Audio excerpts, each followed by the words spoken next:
এইবোৰ ইমান তেজ খোৱা ছোৱালী এটি কালতে এনেকুৱা কথা ক'ব জানেও মাষ্টৰ মুখে মুখে এনেধৰণৰ কথা কয়নে? অ' বমা বৰমা কি হলো বাবু?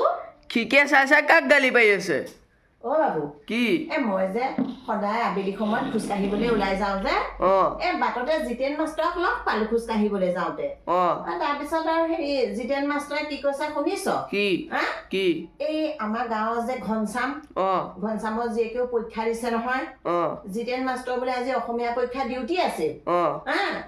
এই ৰচনা আহিছিল বোলে নৌকা ভ্ৰমণ। তাকে মাষ্টৰে বোলে একে গাঁৱৰে ষ্টুডেণ্টটো মাষ্টৰ যিহেতু গম পাইছানে? সেইকাৰণে বোলে ছোৱালীজনীয়েনো কি লিখিছে সেই বুলি বহীখন এনেকে চাওঁতে বোলে আৰু মাষ্টৰ বোলে একেবাৰে চকু কপালত উঠিছে নহয়। কৈছে তোমাৰ আখৰ ইমান বেয়া নে?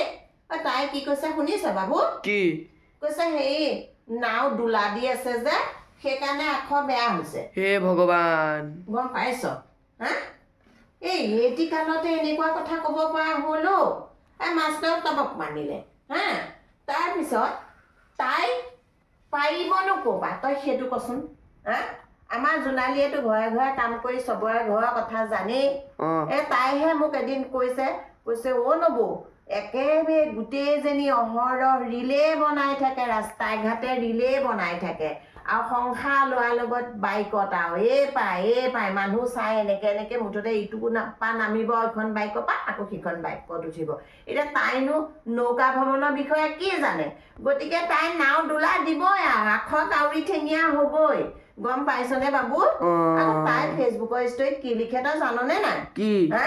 আমাৰ এই ৰুমিয়েহে কোৱা শুনিছো ফেচবুকৰ ষ্টৰীত লিখে তাই হেনো প্ৰিয় খাদ্য এইখন কি আলু পিটিকা আৰু দাইল ভাত। গম পাইছ?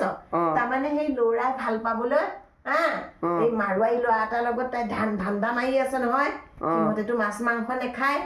গতিকে আৰু তাই সেইটো ধান্দা মাৰি আছে।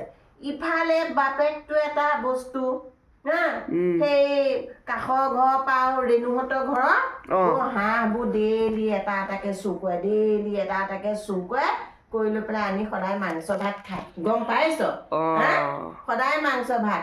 গতিকে বাপেকে চুৰ কৰে যেতিয়া জীয়েকে মাংস নেখাবনে আৰু হাঁহ চুৰ কৰি অনা হাঁহৰ মাংস তাই আকৌ ষ্টৰীত সেয়া লিখে ফেচবুকৰ ষ্টৰীত। গম পাইছ?